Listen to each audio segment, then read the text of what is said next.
Past players, past legends, past legends.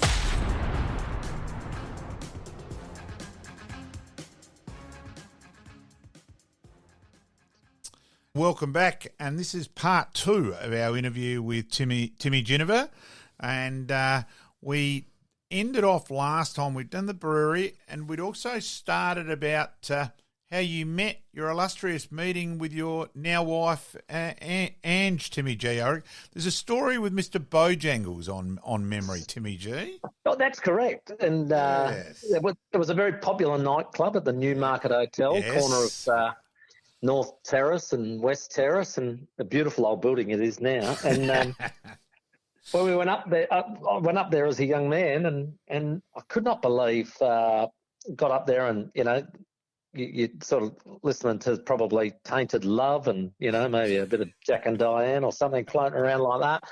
And I remember I'd seen Ange about 2 weeks earlier at the club. She was talking to a couple of the lads that played in the 19s, and we were chatting. Anyway, she came up chatting away, and I find out later on that she was actually there that night looking for one of the other players. So it was just my bad luck that I was at the wrong place at the wrong time. Call persistence, Timmy G, I reckon. That's a hard tag, mate. A very hard tag. Mate, So she may say a similar thing. Yes. She was in the wrong place at the wrong time. Mate, welcome back for part 2, and obviously we wanted to finish off a bit on your career night, but yeah, certainly cutting the rug there at Bojangles sounds like a bit of fun for you and the boys. Oh, it was, yeah. It's like everybody sort of gathers along to where later on in life it ended up being places like the Venue and Lenny's on a Sunday and things like that. Yes. So just after the Bay Disco. And, so they were all really good nights. Pecker's Disco used to run on Thursday. Yes, night. that's right. Yeah. So And Sam's, of course, but you had some different bouncers at Sam's, didn't you? Yeah, the late great Jimmy Teal, Johnny Wynn, yes, Johnny Wynn Stazza. and Terry Lindblom did a bit too, Yeah, didn't he? and Neil Craig He was was the actually firewood, the fireman there. Yeah. Hey, but there it is. Let's go back to Bojangles, though. And, Pete, your aim at Bojangles was to last for the last song Yep. was generally about 6:30 in the morning, Yep. and it was Bojangles, the last song of the night. You sort of gave each other high fives that you managed Made to it. last. Yep. Yeah. How many did you make, Timmy? How many of those did you make? I was too disciplined, mate. We had Sunday morning training. So I couldn't hang around that late. Oh, dear, yes. No, I don't think I made one. Let's just say I may have left there rather late with Darren Foster, who played a bit at Port and South. Yeah, Yes. remember Darren well. Yes, let's just say there may have been 2 females there, and she drove him and got him to Port training on the Sunday morning. And let's just say you certainly hadn't had anything called sleep at that stage. So, yeah. Yeah, we only got to get through a couple of hours, and then you can have all the sleep you want. Yes. So that were the days when we were young and silly. Back in the day. All right, Timmy G, let's go. So then, as we said about, you've ended up, you're now a Port player. As we said, you should have been a Woodville player. Woodville should have had you and Greg Anderson. What a stuff up. We did speak briefly about that yesterday. Yep. So your first league thing, and then you'd had, let's say, probably a learning experience through Russell, and you admit yourself that you made a mistake there. And then let's just say John Cale and the influence of John Cale on you, and John Cale's ability to sell that you were invincible to you guys. And for me, I actually appreciate that more now, because Nord, for mine, finally won a premiership last year when they were nowhere near the best side. And I reckon John Cale got 11 out of 10 out of the Port side for all those years effectively. Yeah, I think you're right, Malcolm, in regards to Jack's influence. He just had an ability to make each and every one of us that needed to, play well. I thought he got not the best out of us, he got better out of us. So, yeah. That was the thing. You might have had a limit on yourself, but Jack had no limits, and he loved talking about no limits, whether that be on the team, whether it be on the season, whether it be on you as an individual. He just always used to speak about, why limit yourself? Why put a cap on it? And I used to love that language. And I used to think, oh, he's right. And, and he never feared things. And, I've heard other people say, oh, you've got to be careful of this, or this might happen, or whatever. He never, ever tempted the bad fate, if you like. He always tempted the opportunity, the chance to be the best. And he always made sure that you were heading in that direction. So that's what I think I loved about him, because it gave all of us that much confidence. And I saw him talk to players on a Thursday night when, they felt like they should have been in selection, and they might go and front him, and, we're all sitting in the showers or the bath or whatever. And I saw him handle it, and I thought to myself, you hear a lot of people when coaches say, you just got to be honest, you got to be truthful and all the rest of it. I saw Jack probably at times and I've seen coaches talk to players and tell them the truth. Yep. And they walk away with that head down. I see Jack say things like, can't believe how close you are. I can't believe how close what you're doing at the moment and how you're doing this. He's, another one like that, and I reckon you're in. And they'd walk away, and I could tell they're sort of half thinking, is it the truth or isn't it? But they're going, I think I'm a chance. If you think you're a chance, you're going to play well. And we had some depth, and it's not easy, you'd know probably through history, to win the reserves and the league grand final, but you want them up there as close as that can be. Yep. And we had in our run of premierships, we had 2 occasions where the reserves won the flag, and we had another 2 where they were runner-up. So you sort of go, that method worked because everybody believed that they were an opportunist, that they got this chance. And it happened on a couple of occasions where guys got injured or hurt, or Rowan Smith had his jaw broken and things like that, and guys come into the team that weren't in there the week before, and they're playing flags. And I think of a couple in that example with just where, as you said, he's almost a master psychologist, and the ability to almost sell bluff, but sell it brilliantly. And I think of a couple of examples there with Adrian Setri, Wayne Marnie, and Ivan Eckerman getting injured with that, and going forward with a corky and strapped to buggery and kicking 3 in the forward pocket to beat Glenelg in a grand final. And just his ability there. Well, he spoke to, I know Ivan really well, and Ivan said, he copped that corky really early. He's in the rooms. Daryl Cale had ripped the groin off the bone, and he was in the rooms. So it's only 20 back then, and then I think it was Kim Kinnear got knocked out. So Kim comes in because he's out, and they said, one of you's got to go back on the ground. And Daryl looked at Eki and said, I can't even get off the table, let alone run. He said, it's got to be you. And Eki said he went up, and he said that Jack said to him, you've played forward before, you're a forward. Get up there, kick goals. And it was like Ivan had, as a young fella, played forward and mid. And he went up there and, kicked 3 goals that turned the game to win by 8 points. It's just that, exactly that. It's like, well, there's no problem here. It's actually a bonus. We've got you because you've played forward. And that's that belief. Is that something that John introduced over pre-season that, sort of built your season, I suppose, like most clubs do from a pre-season, but is that something that he was installing in those players right from the get-go at day 1 of pre-season? It's just the way he looks at life, Pete. He just looks at it always that this is possible. We can do this. And the instant that I noticed, when he took over the group was that he spoke to us. He said, oh, look, some of you will like me, some of you won't. That's just human nature. He said, but what we're going to do is, as a group, we're going to be aiming to win the Premiership, because that's why we play football. That's why we do pre-season. And that's what this club expects. And he said, don't worry. He said, we'll train really hard during the pre-season. We'll play our games.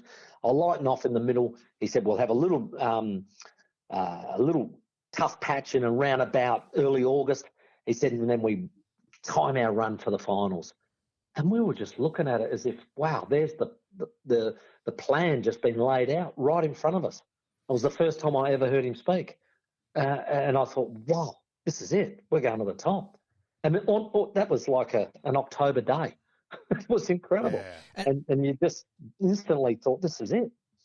And were there, sort of bonding sessions or trips away with groups of players that allowed you guys to bond so well? Because it just seemed that we know Port Adelaide, where the depth back then was fantastic, and you guys all just seemed to be on the same page. It sounds like John was the man who drove that, and then you guys obviously took it over.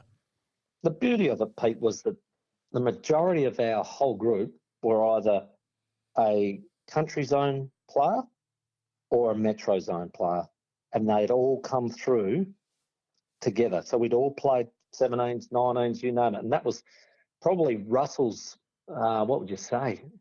He had to play all of us for our first 50 to 80 games.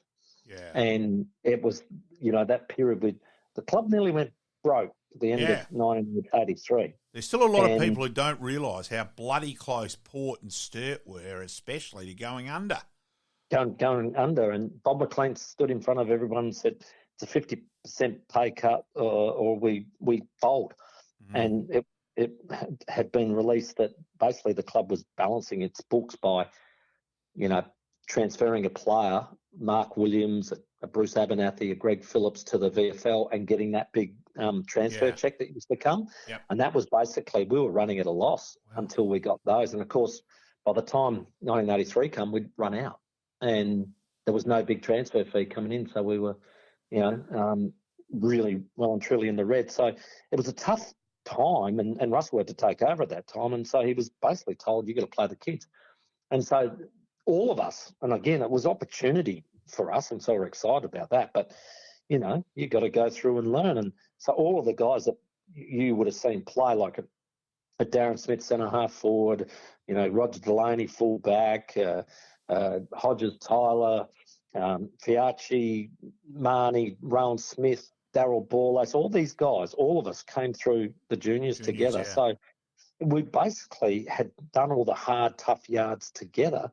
And then we get this guy that knows how to make you believe. And it was like we all bought into the dream and the belief. And that first year in 88, you may remember the club released a single written by Andy Upton, a local guy. I do remember that, yeah. And it was called Magpies Expect to Win. And it was all about, black and white colours feared throughout this state, Port Adelaide's fine achievements of nothing short of great. And it was, and in this year of Aussie Pride, which was the bicentenary year of 1988, our nation comes of age. Well, the team that stands for number one will rewrite history's page. And I remember it off by heart, but, the Magpies expect to win. And they released that. And we had three players talk on it. There was Bruce Abernathy, Martin Leslie, and our captain, Russell Johnson. And in it, Jono says, we'll win the flag. You better believe it. Now, we hadn't won a flag since 81. Yeah. So here you are standing up in front of the whole competition, releasing a single that's saying you're going to win the flag, and you've released it in May. So think about that for like, if somebody did that today, oh my Lord, they'd be hunted down. But it was this real thing about, like I said, we all bought into the dream, and this made it even more solidified that we're releasing a single about it. And I found it was funny because we had to paint a couple of rooms here, and I had to dig out all this crap and move it all and all the rest of it. And as I was putting it back, I had this old cassette holder. We all used to listen to tapes back in the day. And I had all my mixtapes in there. And there was a piece of paper, and I thought, what's that? So I pulled this piece of paper out, and it was the actual letter that was given to each and every player to tell us about the release of this song, The Magpies Expect to Win. Yeah, and it was incredible. And that's why I know it was made, because it's dated.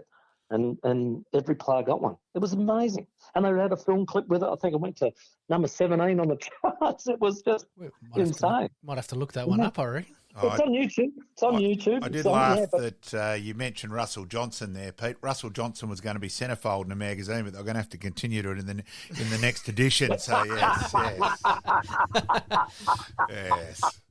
Yeah, that's very true. Yes. But it was just the belief that came flooding over the club. And I can't remember exactly off the top of my head how we went that. I reckon we might have 17-5, I reckon. We might have finished that first year at, and we finished top, played Nord in the second semi, and it was a windy day, and I think Nord only kicked 2 goals. Yeah, thanks for that. I'll bring up. Don't worry, we'll bring up yesterday. Well, you blokes bring up enough of my issues, so fair call, mate. Need to get one back, but it was we went through and got to the grand final, and the Bays made their way through, because let's face it, they were very experienced finals campaigners at that stage. They'd played that was their 4th grand final in a row, and had a lot of premiership players. And I do remember in 1987, and they'd won 2 in a row, of course, and I'll never forget having an argument with one of their players, and he turned to me and said, "Shut up, Ginever, how many premierships you played in?" And of course, at that stage, 0. But in the end, I think you might have got him covered. Yeah, just quietly. Now, Tim, on to a really serious day, or not just day, but an event almost, and just an absolute tragedy is the word we're all obviously looking for. But even go through when you just found out with Anthony Williams on the Friday. Yeah, look, I know I've done this a couple of times for the club when we did the 150-year documentary recently, and I told the story a few times, and it hits you like a wave, because it just takes you back to that moment, and it's just really hard to comprehend the whole thing. But I was working at Balfour's, and I was there on the Friday afternoon, and got a phone call from the club saying Anthony Williams has passed away, and I'm like, how, what? All the detail. And just letting you know that, we'll be wearing black armbands tomorrow, and Stephen's pulling out of the team. And, of course, no problems. And that was it, bang, and moved on. I think it was Bob Clayton making the phone call. So he went through the lineup, and it's one of those unbelievable sliding door moments where George Fiacci was in the reserves. And Stephen at the time probably wasn't playing his best footy. He was actually in the back pocket. And so George comes in for Stephen into the back pocket. And the irony of that is that forced Stephen to go into the middle when he came back. And Stephen played the most unbelievable football. He besides a hamstring that he did late in 88, he was leading the Magarey medal. Yeah, that's right. So, so that's how good he was flying. So in the end, the game, of course, we go to the game and we're all unbelievably emotional about what had happened.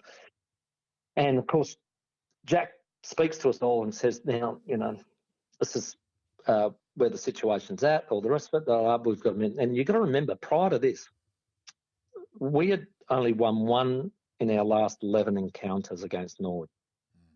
Nord had beaten us 10 times in a row, and we finally won 1, I think the last minor round game of 87. And Nord always had the wood on us. So we go into this game with this heavy burden on us, plus haven't beaten Nord for, about 4 years. So it's like, wow, this is going to be huge. The game pans out. Nord are all over us. We're not playing very well. And I know personally I felt like I was struggling. I think I might have kicked 1 goal, but I just didn't feel like I was finding the ball or having any impact. And I felt really bad about it. So, because you don't want to let the family down. So we come into the rooms at half time and nobody's emotional or anything. It's just an air of absolute disappointment. And I'm thinking, not having experienced Jack as a coach, I'm thinking we're going to get an almighty blast here. And went into the rooms and he just sat us all down and said, guys, you're trying too hard. You're trying too hard. Now listen, this is what will be happening in the Williams household. There'll be a radio in every room. They'll be walking around. They'll be checking on your your guys' effort and the score. And what they would have heard so far is that you're committing yourself, you're going in hard, you're doing all those things, but you're just not keeping it calm, keeping it cool, seeing the right options, being able to get it and use it. I just want you to calm down within yourself and know that the family is with you. And it was just like pin could drop. And it was like, wow, I felt like this big relief come over me that it's okay. They understand. And so we go out in the second half, and it was as gritty a fight back and a classic game that you'll get. And there's just so many unbelievable micro moments in it that would definitely be reviewed by umpires today. Yes, well and truly. Yeah, correct. That Greg Phillips' mark on the line from Tim McNeil kick, and you name it, and it just came down. He only marked it on the parade, but that's fine. Yeah. But we ended up, getting up by a smallish margin and coming over the top and getting into the rooms afterwards. The elation and relief that we hadn't let the family down, the hugging and everything that went on. And then Jack just said, right, have your showers, get in your cars. We're going down as a convoy to the Williams household. And it was like, wow. And I don't know if you've seen Bruce Abernathy speak about it. Yeah. But he said it was just like the most incredible thing that we all just went down as one, as a procession, and went in there. And, I'll never forget the day. It's just so harrowing to see Foss and Vonnie sitting on that couch. And at this stage, I hadn't met Mark Williams. I hadn't actually met Mark. And, to see him crying and hugging Greg Phillips and the like and all that. And then, I get to Steve, and Steve said, I've just not stopped crying. He said, I'm a big sook. And I said, hey, you can't cry now, mate. You can never cry. But you got to understand that's what the stuff we talk about today with yourself. Bloody oath. You got to let this stuff out. And then I went up to Foss, and he was absolutely shattered. And then it was funny. Vonnie was, people talk about how strong she was. She grabbed my hand. She said, no, Timmy, God only takes the best. And he took my son because he's the best. Yeah. And, it was just, it was an amazing strength that she could show in that time. So, yeah, look, it's a moment in time that I'll never forget, because it had so many changing effects on so many people. And I think, if Anthony was here today and he said, gee, if it sparked this and it sparked that and all the rest of it, then I've lived my life well. Were Nord obviously aware of the situation, and was there any opportunity to postpone the game maybe for a day, or was there any talk of that? I don't think back then it just wasn't even remotely considered back then. It was not even considered. There was not even a moment of that, and the whole football community knew about what had happened, but there was absolutely no mention of that whatsoever. And it was like, and this happened on the Friday and we played on the Saturday. Wow. Yeah. Yeah, it was within the 24-hour window. It was just incredible. And I suppose that is pretty much the way, like Malcolm says, there wouldn't even been a discussion on it. Yep. That it would have been that there. That just came over. It came over the radio, and you just went, "What? Wow!" And but everything just moved on. Not moved on. Yep. Life continued on. And you had to try to fit everything in. Yeah. And I just think we've got better now as blokes at saying, hey, we're not okay. But back then it was still very much, hey, stiff upper lip, don't say anything. And it's come out. We had Ross Dillon on last week, Tim, and we're talking about Ross Dillon, where Ross Dillon's father died when he was 16 on Christmas Day. He went to fix a drill and electrocuted himself. He'd had another brother die of myopathy disease and another brother commit suicide. And the majority of the Nord guys were not aware of that whatsoever. Aishi, I told him, and he just went, bullshit. No, man. He just couldn't believe it. He said, I played with Ross, played under his coaching, had no idea. And so that's an area where blokes we've got better. But back then it was just, and it was an emotional day, obviously. And even as a Nord band, and we thought we should have been well up at halftime, and I think Tim probably would agree with that on the first half. And then Port came back, and it was Beeline could have gone either way. And as Port came off, I think a few of us went, you know what? It's bigger than the game, isn't it? Yeah. At least they've got this now for the Williams family, and it was. It's still incomprehensible. Is probably a good way of putting it, Tim. Yeah, absolutely, and it's just it was a significant day. We actually, funnily enough, that run that Norwood had against us, we then repeated. It went the other way. Yeah, it went the other way. We won 10 in a row against Norwood, so it just was an amazing pivot point, if you like. It's amazing how events in clubs' history changes them for the better or sometimes for the worse. But it sounds like you guys all banded together and really honoured the Williams family. And the Norwood Port rivalry, as we all know, is quite strong and has been through the years. But I'm sure there was absolutely the most amount of respect there on that day. That's for sure. Tim, we've got a brief interruption. Yeah. Ollie Pope bowled Pat Cummins for 14, England 3 for 73. Come on, we've got to get Root out. Come on, back to the interview. Yep. Breaking news. Breaking news. So then, Tim, you've hit Port's golden era. So 88, 89, 90. Go. You might as well hit me, Tim. I'll just go and get a coffee, Pete. All right. Yeah. That'd be right. Leave me with the Port story. Go, Pete. Go on, Tim. Mate. I've got to suffer. Huge respect for Port Adelaide, so let's go for it. Yeah, go for it. Your period of dominance, I think 88, was that year that we had to, break a drought as far as Port Adelaide was concerned. When it came to 89, a lot of us hadn't been, involved in one premiership, let alone trying to back it up. Yep.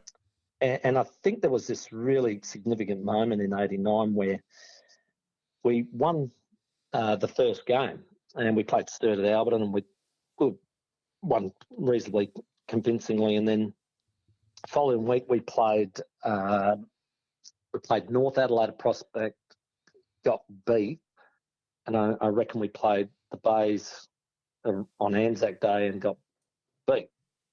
So we're, 1 win and 2 losses, and pretty disappointing in the 2 losses. And it felt like, because we won the pre-season comp, the Foundation Cup as well. So I reckon there was this complacency about, you think you're too good. And I remember going to the Sunday morning training session thinking after the Bays loss, I reckon Jack's going to absolutely give it to us and we're going to be, doing the old one ball in the middle and Foss Williams style running in there. Shit out of each other, yep. Yeah. Well, we've come down to the Oval and Jack sort of not doing his normal stuff and we're thinking, where is he? What's happening? And then the team manager came and said, all of you out in the Oval. So we all went out in the Oval.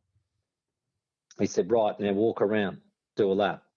So we walked around and everyone's sort of looking at each other and what is going on?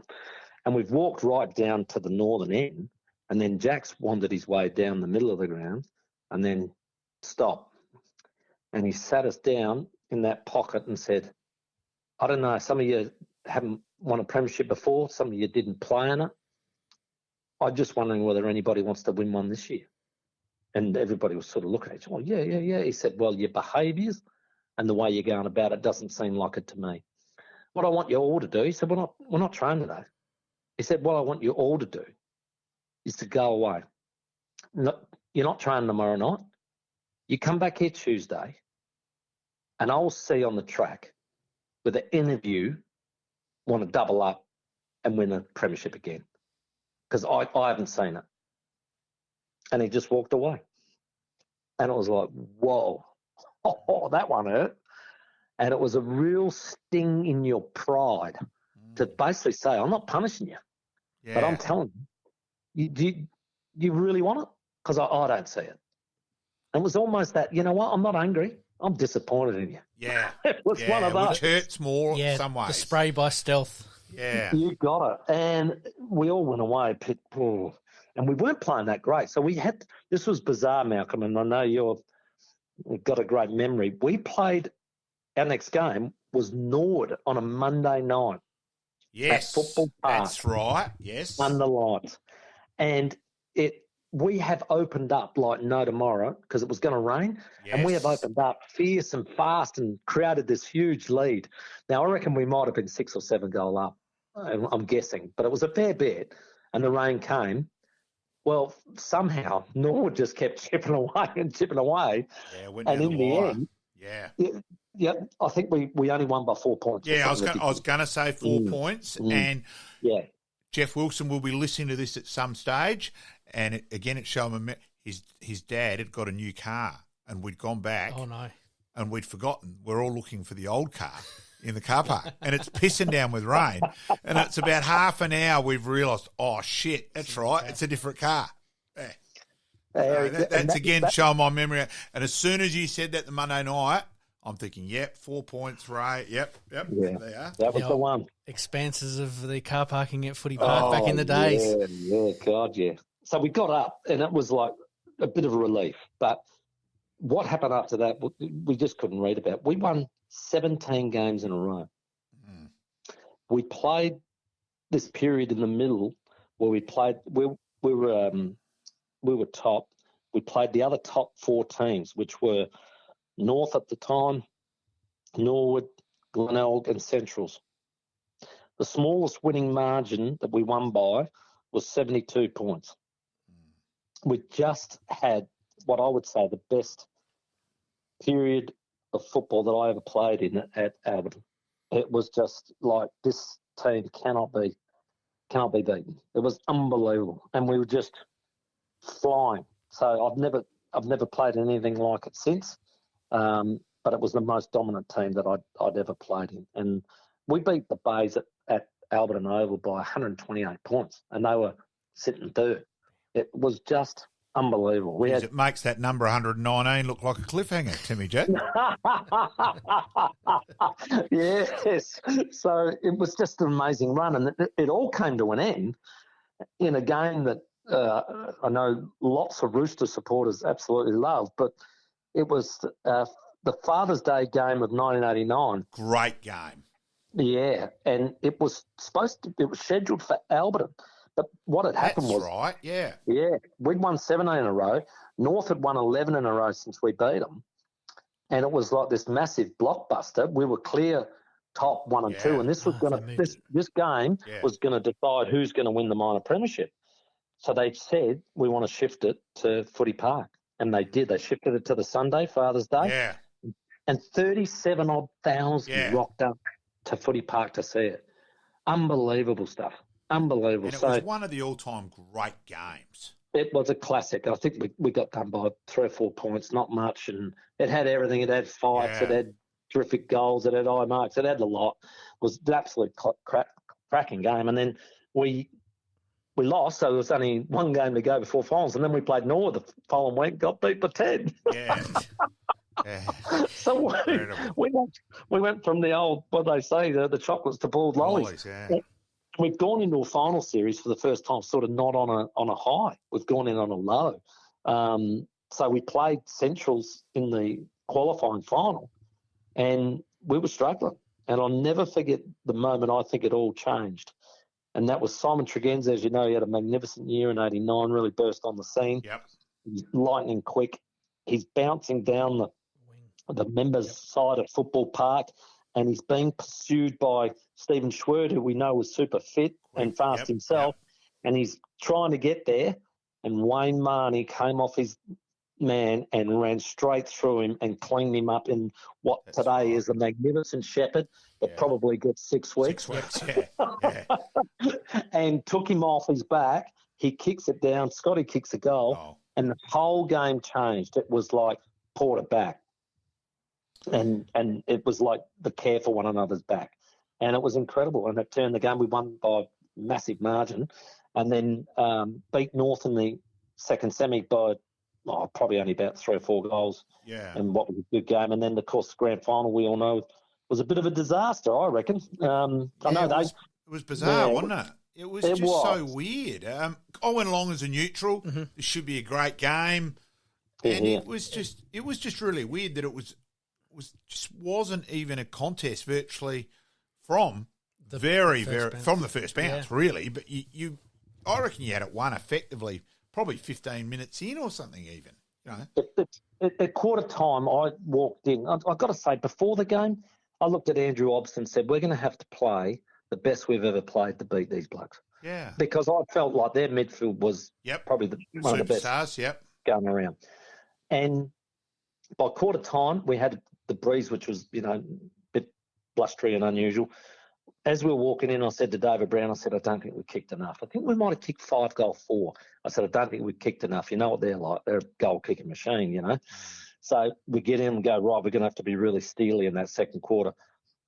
Well, by halfway through the second quarter, I was like, what is going on? Yeah. What is happening? It was just bizarre. So by halftime, I think we're like 9-8 to a couple of points. Yeah.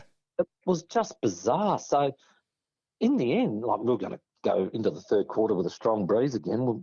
We'll set the game up. But it really was bizarre. And I got to say, at the end of it, it didn't feel like a grand final. It just didn't, because it just felt like you hadn't earned it, because it was just like a non-contest. Now, sometimes you can have a day that just everything goes wrong, and we know that. You just mentioned 119 earlier, but it was just bizarre against such a talented outfit, and probably an anticlimax to what should have ended a really good year between the two clubs. And poor Craig Burton's had to wear that forever since, Who The one kicked goal, the one yeah. goal, the one goal in mind jokes. Yep.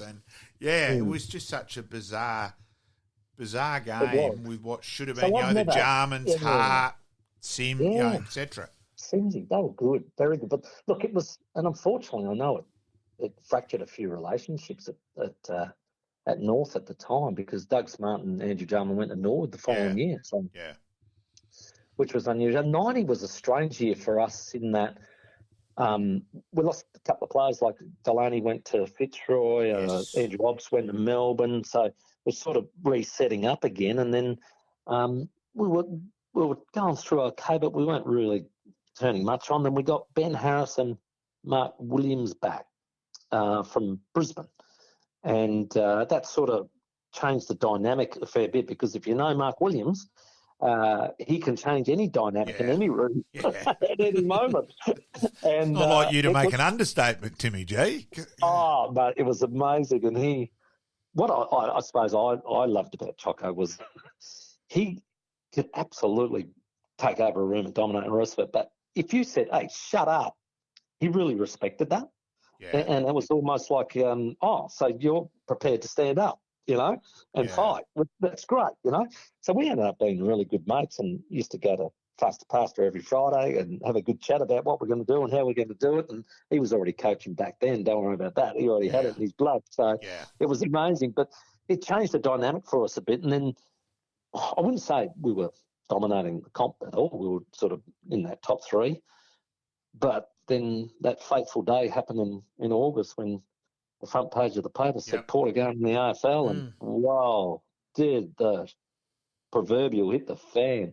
It was unbelievable. Like, none of us knew. None of the players knew. The board had kept it airtight.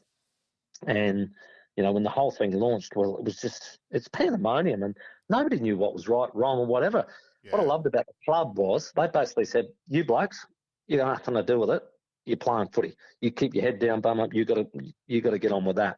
Let us worry about all this stuff, And so they kept us pretty much, divorced of all conversations or any speculation or So there's lots of pandemonium going everywhere. And I remember the pressure upon the club to sort of keep winning. But at that stage, it was almost like, okay, beauty, we've got this campaign now, it's us against the world. And the first game, Scott, I just kicked some ridiculous amount of goals at Albert, 13 or something ridiculous against Christies, and we just went on a rampage and just kept winning. And we got to the finals, and we went to play the second semi. That's right, and we didn't play well. We'd won all these games in a row. We didn't play well. The Bays got up by about 10 or 11 points and went straight in the grand final. And then there was this whole campaign to go, well, everybody get behind the Bays, because we can't have Port win it. And we got a couple of nasty injuries in the prelim, where Brownie did a hammy.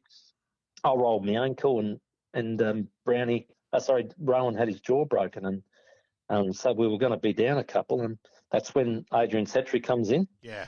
I think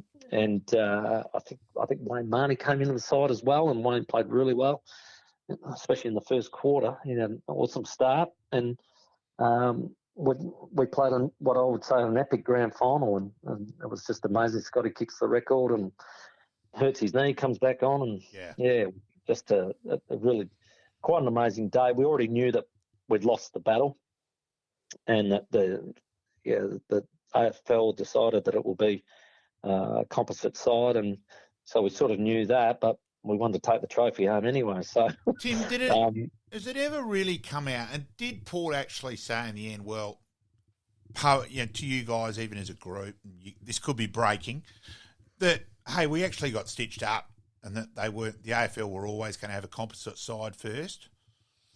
No, they never did. What I fronted. Greg Bolton wasn't president at the time because Bruce Weber was. Yep. But I went and saw Greg, I reckon, during the pre-season. We must have been at a function or something. And I just said to him, how did we lose? How did that happen? And he goes, Timmy, it was like this. When you go to war, you got to have a big war chest. We didn't have a big war chest.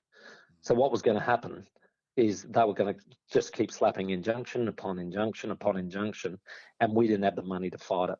He said, so it really, in the end, we had to concede that moment so that we could then devise the new plan to get the second licence. And we just had to concede. Yeah, as I said, my mail was my mail, and look, I've got to be honest, I reckon my mail is very, very good on that. And you think so anyway. I've no doubt that they probably played that card, hoping that it would force the hand of the other, without a doubt. But I think, and they had the licenses and all the rest of it. They were playing the game. I just feel like, I know if you go right back, and it's a long argument, but the WA jumping in without SA buggered it up straight away. Oh, very much so. Yeah, so that was a real mistake. Oh, and WA footy very, very nearly went under. Don't worry, they were as stuffed as Port and Sturt were, and that Pacific Holdings, and you may have found a Western Australian himself as a former Sydney Swans chairman, lost 1.3 million himself, and things like that. We had his guest at a lunch and I ended up with him. So, So to just recap there, 88, 89, 90, you guys get leather poisoning and you'd probably take out shares in Sharon. 90... Ross Faulkner would have been. Ross Faulkner or Burley, one of the two. Ross Faulkner. You then get wind that through media that Port Adelaide are going to put in a bid for the AFL or the VFL back then. You players were told, don't worry about it, we'll take care of it. But surely there was some talk amongst the players as to what the hell's going on here and how do we become a part of it? Well, for us, it was like if I play well and we play Premiership, I might be a chance of being in that team. And there was a lot of talk about, well, who will come over? And I remember Chris McDermott saying, I'm not playing for them. Yeah. He did use a few other expletives, but it was like there's no way. So we might have struggled to probably attract, what would you say, the best, probably the SNFL that was going around at the time. But what we might have been able to get was the names like Bradley and Anderson and those sort of guys back. That could have been, and we already. Yeah, we what already a sliding had doors moment that would have been. Yeah, so we already had a kid called Wanganeen, and Martin Leslie had moved to the Brisbane and that. So we sort of could have got maybe those guys back, and then maybe a few would have said yes to come over. You'd have kept Buckley. So who knows? Yeah, we better keep going here. We better keep going. It was yet to come. We better keep going. Andrew on her phone back. That's true. Okay, let's go. Stay with Port Power for a second there. Obviously, you were involved with Port Adelaide at the time when the Power were trying to come into the AFL. How did that all sort of plan out? Obviously, 97 was the year, and you had a little bit more of a run up. And considering back in 83 you guys were pretty much all broke, sounds like the war chest was built quite considerably by the time you were ready to come in? Oh, yeah. And look, unfortunately for probably those that went through that period of time, nobody was paid well and nothing was spent on the facility. Let me tell you that. So it was, we were running on the shoestring because we had to keep that war chest building. But with the emphasis that, guys, we've got to win the flag, because if we don't win the flag, we're going to look stupid trying to bid for the second license. So it didn't bother me at all. People say, "Oh, that's a bit of a heavy expectation." I said, "Well, we had that expectation anyway. We wanted to do them anyway, so I had no dramas with that."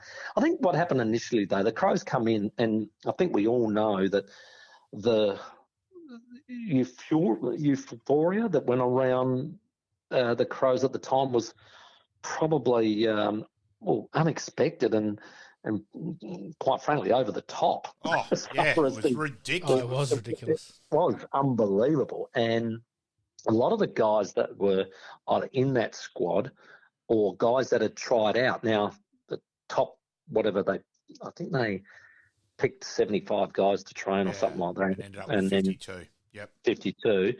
Some of our guys went into that training and didn't make it and came out of that squad and came back, and we hadn't seen them for the whole pre-season, and we had the worst pre-season. When I say worst pre-season, facility was like we couldn't even afford to go down to Victor Harbour where we normally used to go. We ended up staying in Manham somewhere, running up gravel hills. It was just as rough as guts, and we used to get coloured T-shirts to have our teams, and we had old David Armfield's mum's old towels ripped into headbands. So we were that desperate. It was terrible. Oh, wow. Sounds pretty useful. Oh, yeah, don't worry. So old school. I think a lot of people, and Jack spoke to us about it during the season. He just said he felt like a lot of people had just dropped their bundle a bit as far as, aspiring, because it was like, well, there's this other massive beast in town now and we're a bit irrelevant and maybe. And he was saying you can't dwell on what might have been. And the good thing for me was I was never involved in any of that. I never got picked up in the squad, never got asked, you name it. So I didn't have that burden personally, but I could see that probably did affect a few other lads. So I could see Jack again reading the room and getting it right. We had a terrible year in 91 and got smashed in the elimination final and knocked out. Yep. So it's the end of that. It was like the embarrassment of that. The club came down pretty hard on all of us, and for the first time in my existence at Port, we had a post-season interviews and reviews. Okay. With the coach, the president, the fitness guy. It was like, whoa, this has never happened before. They were that filthy and that angry because it looked bad on our resume. So it was like, okay. So honestly, in 92, I think a couple of players went off, but the only change we really had to our lineup was Rowan Smith came back from 1 year at St Kilda. Oh, yeah. And we had two kids come into the team, one 19 called Brett Chalmers and now the 20-year-old called Nathan Buckley. Yeah, they had a bit of an impact. Yeah, just a little bit. Had a bit of an impact. Just a little bit. Yeah. Let's go through to 94, 95, 96. And the grand final against Woodville West Torrens in 94. And let's be honest, you won Port the game. Port were nearly gone. Go through that, mate. Yeah, it was look, in the end, it looks like a pivotal moment, but you have to have about 100 more to win a game. But I felt like the game was it was overcast, it was dark, and we'd gone through three finals. We played a drawn qualifying final against Centrals where we had to play extra time and nobody really knew what was going on. So we ended up winning that one, but it took a lot out of us because you had to do the 5 minutes each way after you've done everything else. And then we played the second semi and we were still in that game nearly, sort of to three-quarter time, and then we just ran out of legs and they belted us by about 12 goals. So it looked like a nastier loss than what it really was. Yep. We went back to the prelim. We're able to beat Centrals to come back in. But lo and behold, 25 minutes in, we're 6-goal down and haven't scored a goal. It was like looking pretty bad. And I remember standing there, and it was an incident that happened when Darryl Borlace walked up to me and said, "Don't worry about them, Nipper. We're going to come back and win this game." And as I turned around and looked at him and think, is he okay? Is he a full quit? I looked around. His man said something to Daisy about, you're an idiot or something like that. Yep. Normal banter. Yep. Anyway, the young fellow on me said, yeah, Borlace. And I thought, hang on. You're not old enough to have a go at him. Yep. You're bloody 19 or 20. You don't get to have a go at him. He's bloody 29 or something. I said, you shut your mouth. And he says, no, or something like that. I said, you shut it, or I'll shut it for you. And he said, no, you won't. So anyway, it was a bit of banter. And then the ball goes, and I'll never forget, it went down the outside, kicked it into the pocket. Steve Williams went to mark it, and it slipped out of his hands and went over the boundary line. I thought, geez, we're having a bad day. So I go to the pocket for the throw-in, and an old fella who was a Nord supporter, let me tell you, Malcolm, that I used to do some sprint training with, he taught me, he said, when that ball's getting thrown in, if somebody's grabbing your jumper or tagging you, Yep. he said, just a quick little movement of the elbow into the solar plexus and they'll let go. And that's exactly what happened. The ball got thrown in because he said all the eyes are on the ball, aren't they? Who was that, the fitness guy? I've got to ask. He's an old fella called Barney. He was out of the Adelaide Harriers. This is about, Yep. This is like about, I'm talking 1984. Yeah, I know the guy you mean. Yep. Yeah, lovely old fella. And so the ball got thrown in, and I was getting scruffed, and I thought, no, I'm going to do Barney's trick. And I went, boom.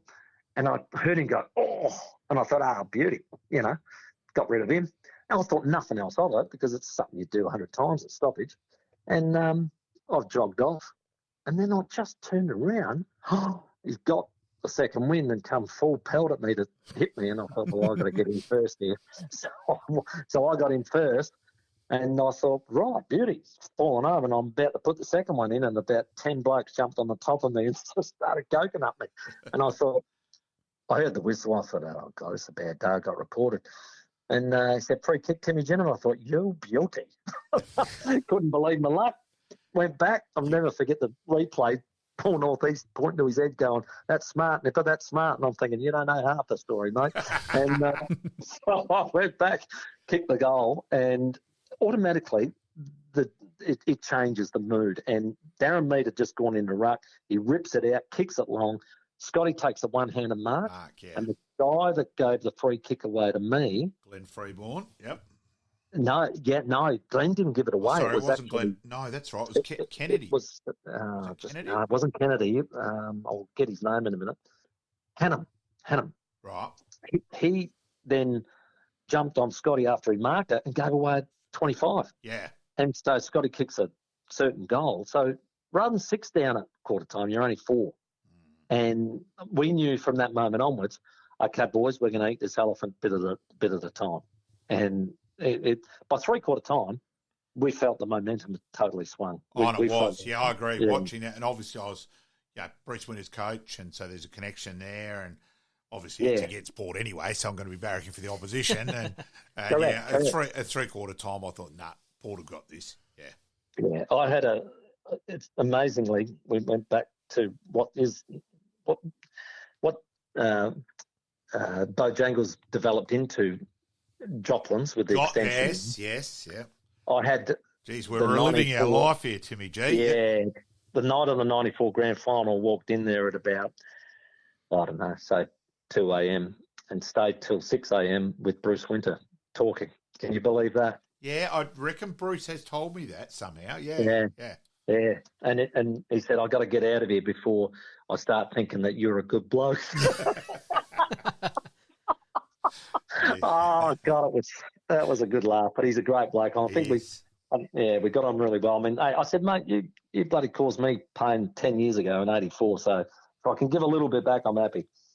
All's fair in love and war. So and then say 95, 96, you just Port dominated, and really just pure results-wise, there was no other option but to give Port the second licence. Yeah, well, the end of that 94, we knew there was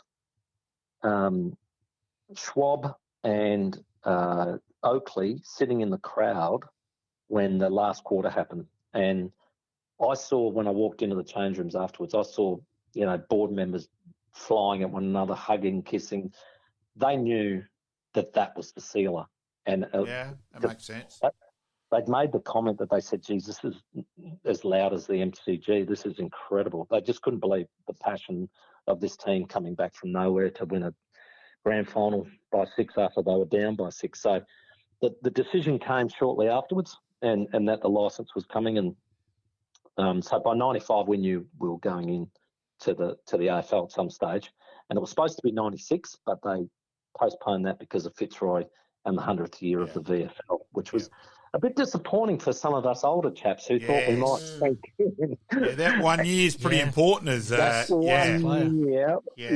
1 year was crucial, and that hurt a good deal of us. But that's life, and I know Port did the right thing by going into the younger squad. I think that was a very good decision that paid dividends, obviously, later on. So, but that time, 95 and 96, we were like a really well-oiled machine. We attracted a couple of guys like Robbie West and Malacalis and these guys that thought that, if there's a second chance at AFL, maybe it's through these guys. And they gave us much added speed around the footy that we needed.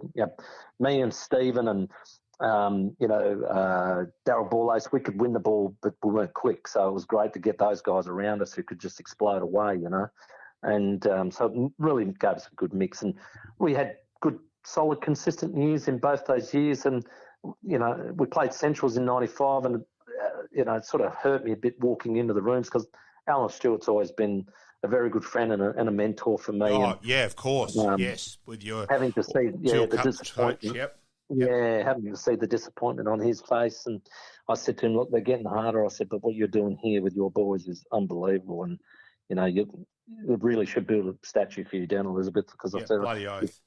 You've changed the whole mentality of the place. So, and then the following year he gave it up and ended up becoming our list manager at Port Adelaide. Stevie Wright took over and they had a great year. They beat us 4 times in 96. 4 times. Yeah. And I'll never forget when we lost the second semi, I was so angry in the rooms. I think I've told you this, Malcolm, but I got interviewed after the game by a journalist, and I can't remember who it was, and they said something like, what did you think of that game? They've beaten you 4 times. And I said, I'm that angry. I said, now we've got to go back and play Nord in the prelim, and whoever wins that wins the flag. I said, so disappointing. and he said, what? And I said, well, no. I said, well, obviously that, us and Nord play the prelim. Whoever wins that wins the flag. I said, it's just obvious. And he goes, how can you say that? They've beaten you 4 times. I said, because they got no idea how to win one. I said, Nord and Port have been winning them for years. Yeah. We know how to win them. They don't have any clue. I said, so whoever gets through is going to win. And I was...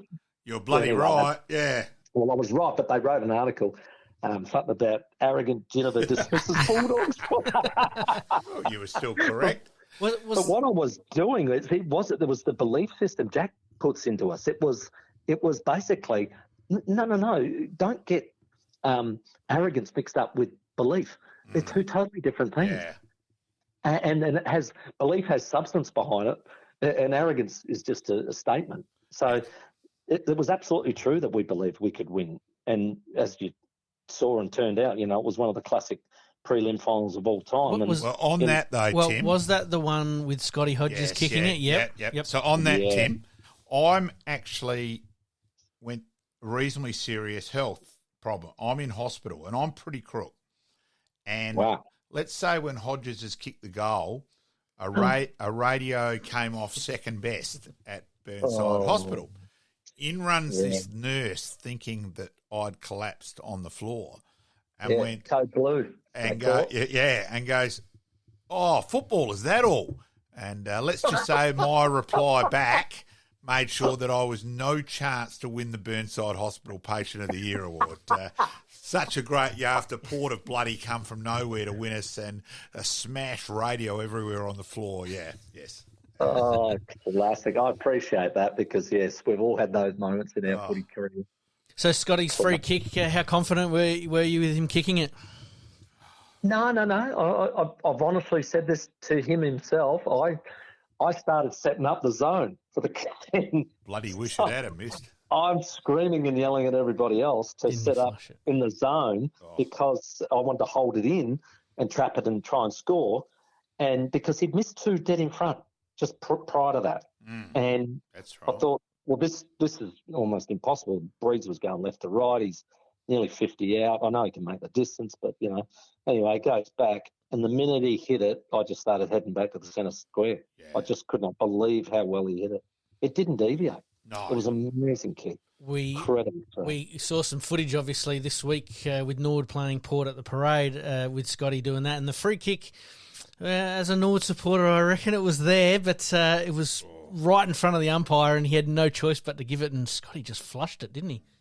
The other thing about that, Pete, is I reckon as time goes on and you see what's paid today, this looks like an incredibly obvious free kick. Back then it was very controversial. In '96, most people said, "Oh, was it there? You sure?" Yeah. So I know when we did a little piece on it at Port Adelaide, we did a little recall piece on it. Richard Kelly was interviewed. He said, "Nah, it wasn't even in the side, let alone in the back, and could have been there." And then I think Scotty says, either around the neck or in the back, which one do you want to pay? So the difference of opinion was quite wide. Now, you BNF in 97, Tim, and turning out, and what a great day that was, the grand final, 97 grand final. But you're deciding to retire after that game and winning the BNF. Well, I didn't actually retire immediately. I didn't know that was going to be my last game. Had no idea. I just went in, thinking that was the grand final I wanted to win. So I didn't actually decide. I didn't retire till December. So it came about. I think I told you before. I had a calcification on the back of my right heel that continued to grow and over time, and what it was doing was the Achilles that was attached to the back of the heel was extending out over the top of the calcification. So every year the calcification grew, the Achilles was getting stretched further and further. And what eventually was happening, I used to have a cortisone in it at the beginning of the year, and I could get through a season. Then I was having 2 cortisones, and then I was having 3 cortisones because it was getting bigger and bigger. Yeah. By the time the last season came, I was limping really badly in about, I reckon there was about 5 weeks to go of the finals. I said to Stephen Williams, who'd taken over coaching by then, and said, I just don't know if I can go. And he said, do whatever you can, let's just get through the finals. So I went and saw the club doctor. He said, you can't have any more because cortisone like that, you keep having them, the opportunity is it makes your tendon brittle and it'll snap. Yeah. And so I took his advice and went to a different doctor, and I had 6 cortisones in it to play the final series of '97, and I got through without it snapping, thankfully. I remember Brian Colby doing his at Footy Park. Yeah, when they go. Yes. It's huge. So I ended up post that trying to. Then I was indecisive about what I was going to do, and I thought, well, I'll go to pre-season. I went to pre-season, and we just did a weir run to begin.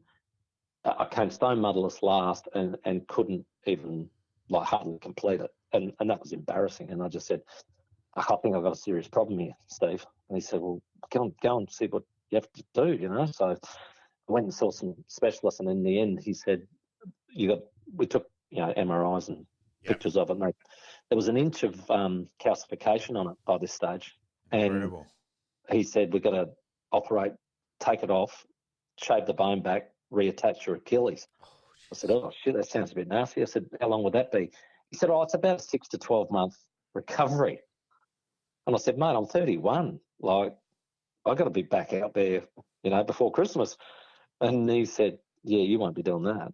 And so I had to make things up. And at the time, John Cale said, listen, I wouldn't mind you coming over and helping with the team as a skills coach / midfield, I suppose, involvement, and I thought, well, that could be a coaching road. Who knows? It could be, what other AFL club's going to ask you to come along and help. And I thought, well, bloody hell, there's an opportunity. And if I have the operation, I can't play anyway, and I can't play without it. So I was sort of almost forced into it, if you like. I decided not to do it. So I didn't have the operation.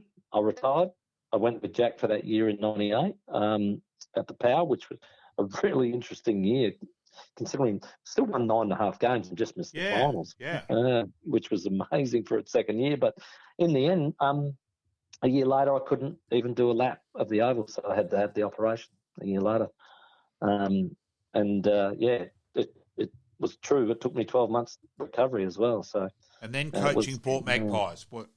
That was a bit later in life. That was 2006. But by then we had that terrible, obviously, the model that was set up to put Port Adelaide, it's ridiculous. Keep Port Adelaide in the SANFL had no revenue stream. Yeah. So it really was, a case of talk about no resources. It was just horrendous. At one stage, I couldn't even get footballs for training. It was that desperate. So, Stephen Williams has never received the praise he should have for Ethelton. That you were two clubs, and what he did there. That's one of the greatest ever coaching achievements and club achievements in footy. Yeah, and it just got too hard, unfortunately, and the cupboard was bare basically, and I knew personally this isn't right. It's just not right, and it's just not why we aspired to get into the AFL, why we wanted to get ourselves to the highest level, and this is just not right. The whole Port Adelaide thing's a disaster. So I know my time there as coach actually helped me to sort of go, no, this just needs to be one. It just needs to be one Port Adelaide, and it can't be a two separate beasts who almost, compete for the same audience. It's just like insanity. I just didn't like it. So, in the end, I think the model, it still wasn't 100% right. I would love to have seen us keep the juniors alive and the like, but I think one day we'll see Port Adelaide only in the AFL and not in the SANFL. Yeah, no, that's coming. It will happen. And it's a tragedy in one way, isn't it? Yeah, look, it is, but when you aspire to be in there, I still say today, and I say this to Rowie all the time, I just wish there had been a lot cooler and calmer heads in 1990 who could have sat down together and said, right, let's do what we should do. Put the two best teams in, Nord and Port. Yeah, see, I still disagree vehemently on that. I know you do. I know you still like your Crows, but I still just think. I think the other club supporters deserve more respect, and it had to be a composite side. Yeah, and I still say the AFL, as I've said, I've always said that they got what they wanted. So anyway, we'll keep going your coaching. Yeah, they did. So, but in the end, look, I tell you what, I learned a lot of lessons about coaching, and I had a lot more empathy for coaches. Yeah. And I've developed this really good line that I always say when people are complaining about their coach. I said, the problem with coaching is everybody who's not doing it can do it better. Yeah. Bloody oath. And that is a reality. And it's all too easy to say this would happen, that would happen. Why don't you do this and why don't you do that? And I go, the problem is sometimes if you're the coach and you do A to B and B to C and it still doesn't work, you go, fuck it hell, what's going on here? Yeah, absolutely. This is frustrating. Do you believe Nord should be one of the teams to come into the AFL if new licences are granted? Oh, look, I don't think they'll be able to do it now. No, but I'm just saying, in an ideal world, would you like to have seen Nord in there? I would like to have seen them. Like I said, I would like to have seen them in at the beginning. Anyway. Yeah. So let's go on that elimination final. It's actually weird that it wasn't your fault. Not Port's fault in terms of losing that game. Effectively, Neil Craig nearly decided that result. He did. Yes. Dropping bloody Taylor Walker. Yeah. And Tex just dominant. Tex was just way too good. It didn't matter what. Yeah. When you I did. see You could have. When I see him on Adelaide Oval, and I see him kick 10 the other day and all the rest of it, I keep having flashbacks of that freaking final. Look, he was amazing. It was the difference between the two sides. I think it was an 18-point result or 17 points, but he was Well, what did he kick 7? Yeah, kick I 7. think He he kicked 7. had it on a string, didn't he? Yeah, so, yeah, he was significantly the difference in that game. Now, a couple of things to finish off with, and let's just say this is one thing that I do totally agree with you, Tim. Greg Phillips being the best player you played with. I could not agree more. Yeah, like I said, for the whole reason of just everything about team and just been, I always say he made careers, and people who played with him disagree. They just say we'd see that ball coming in, we'd see Greg underneath it, and we would just take off by our opponent and start sprinting because it was either going to come by hand or foot any minute. So he just dominated. And it's funny, back and we actually spoke about that yesterday briefly, Tim, where I said the perfect example as a player, and breaking news, Joe Root out-stumped Alex Carey, bowled Nathan Lyon for 46. And that, Tim, in terms of that, was Peter Hoffner, a guy back here. He looked, you would have thought this guy is a gun, got offered huge money goes over to WA and hardly played a league game and ended up playing reserves and was back here. And everyone just realised, well, hang on,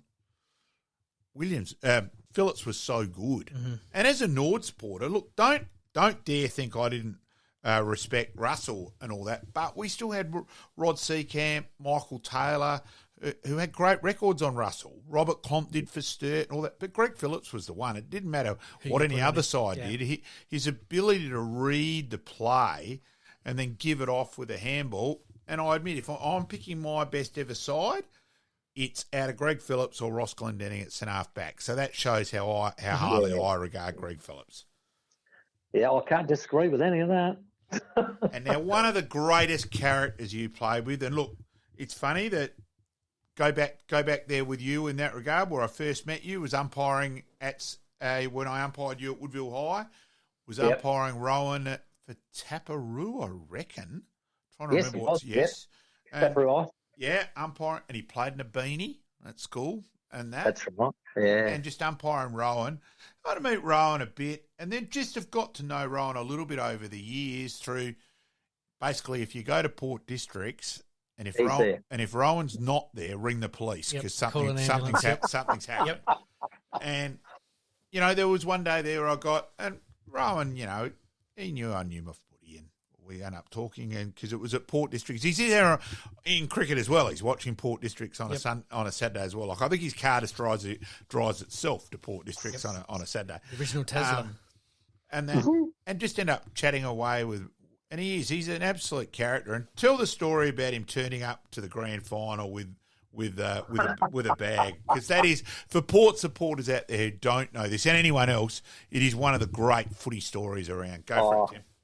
Yeah, I'll narrow it down. But look, he walked in and he had an overnight bag with him, and I remember Wayne Marnie sort of hit me and said, "Look at this," and I said, "He's got an overnight bag." And we said, "Rum, what are you doing?" He said, "Told Mum I'm not coming home for a fortnight." And I said, "But hang on, mate, we haven't won yet." And he said, "Nah, told her I'm not coming home for a fortnight." I said, "Well, hang on, Ram." I said, "Do you realise in 2 weeks' time we've booked the trip to America? We're going overseas for the footy trip." And he goes, "Oh, shit." He said, "I'm not coming home for a month."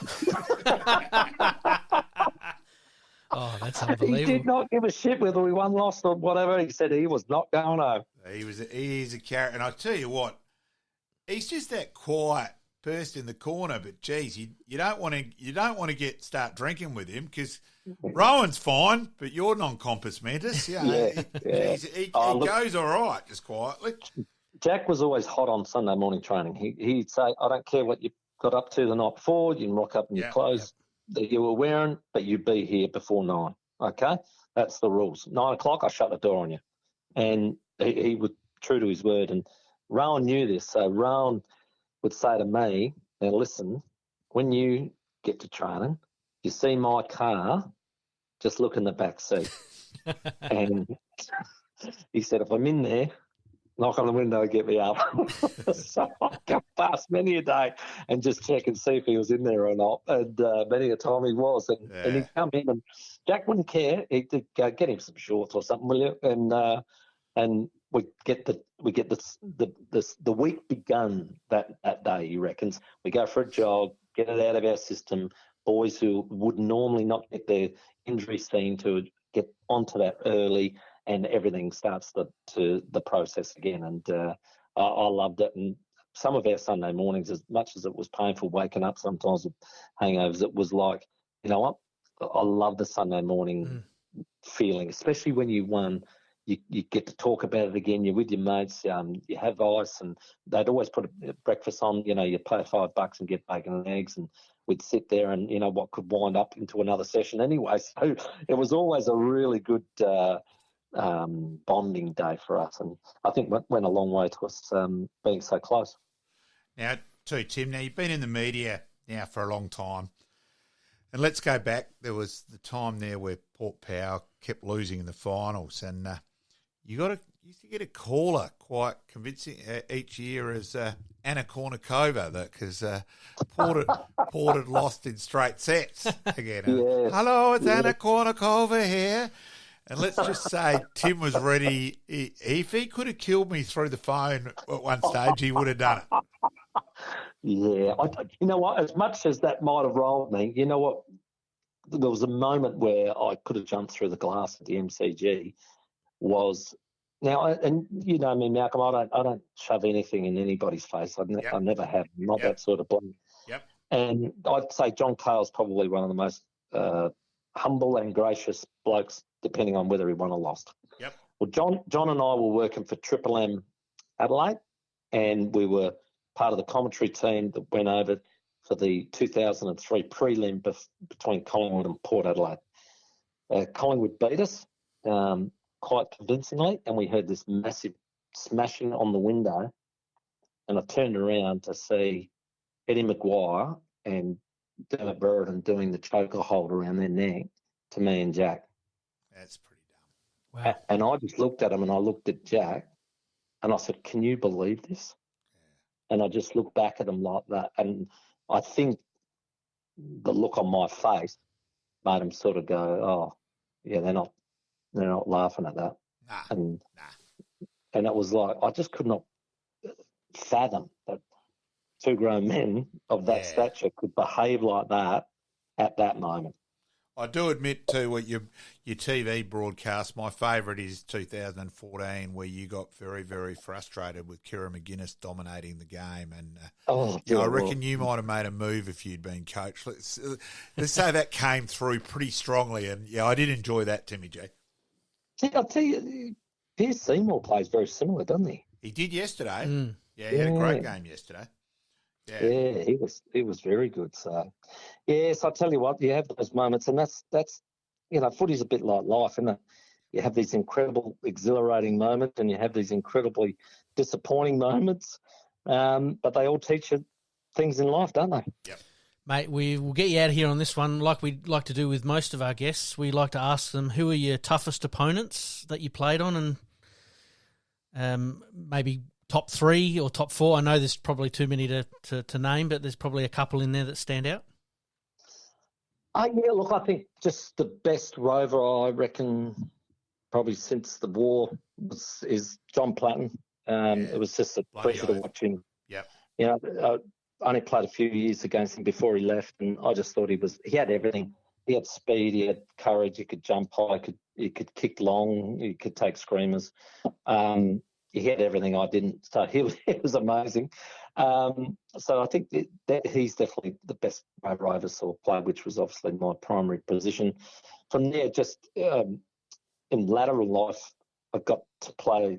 They wanted me to play as like that kick behind player rather than the rover who goes forward of the ball. So I played in my latter years, probably my last 4 behind the football, and had to stand Gary a lot. Number 14. So I had a lot of respect for Gary, just as an opponent, as a player, fellow captain, you name it, and just loved the way he went about his work. And I always thought, people always say, "Oh, he's tough and he's hard and all the rest," but I always say Gary's one of the most skilled players I ever played against. Oh, bloody his hand. By hand and foot. Just amazing. So, he was exceptional, I think, in that as a direct opponent. The guy I had the most trouble with, and this might there's two back pockets that absolutely used to peeve me off for different reasons. The first one was your Froggy Murdoch. I've never met a bloke so dedicated to sacrificing his own game to stop yours. And I don't know if in my whole time playing against him, if I've maybe kicked one goal. He was just unbelievably Don't dedicated. worry, Froggy. This will be front and centre on Froggy's Facebook page. Don't worry about that. So yeah, he and it's a credit to him. He really was dedicated. The other back pocket that I, for a totally different reason, I had trouble with was Ross Gibbs. Yeah. He would not stand anywhere near. He just ran on the ground, didn't he? And I'd be thinking, oh, you beauty, I want to kick goals.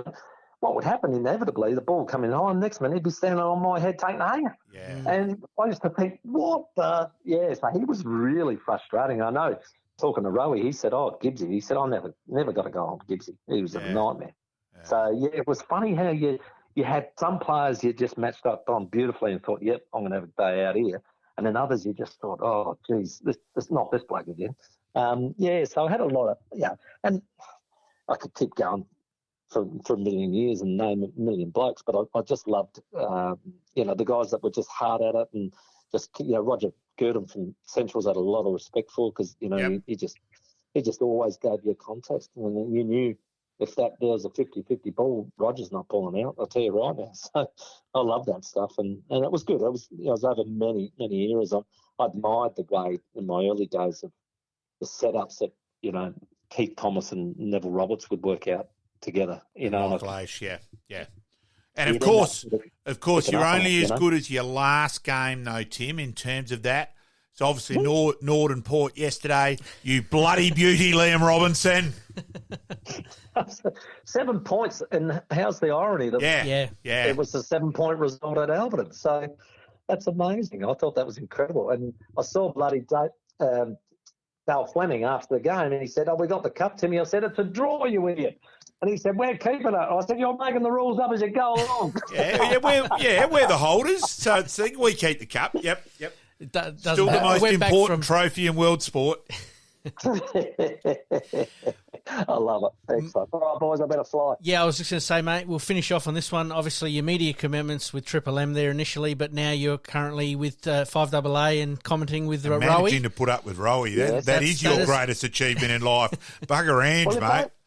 I was at Nordo. I thought if he's going to get any love, it's going to be here. And if I had $1 for every person that said, "How do you put up with our Rowie?" So, for our listeners, Timmy G and Rowie are on 5AA weeknights between 4 and 7. Is that correct? Yep. And that is correct. Yep, and if you want to catch up with that, by all means, listen to Timmy G. And thank you once again, Timmy, for your time. Now I've got Andrew's number. I'm going to give her a call, and we're going off to Bojangles. Thanks, mate. Good on you, boys. Thanks for Timmy. that. Thanks, Tim. Thanks, mate. Bye.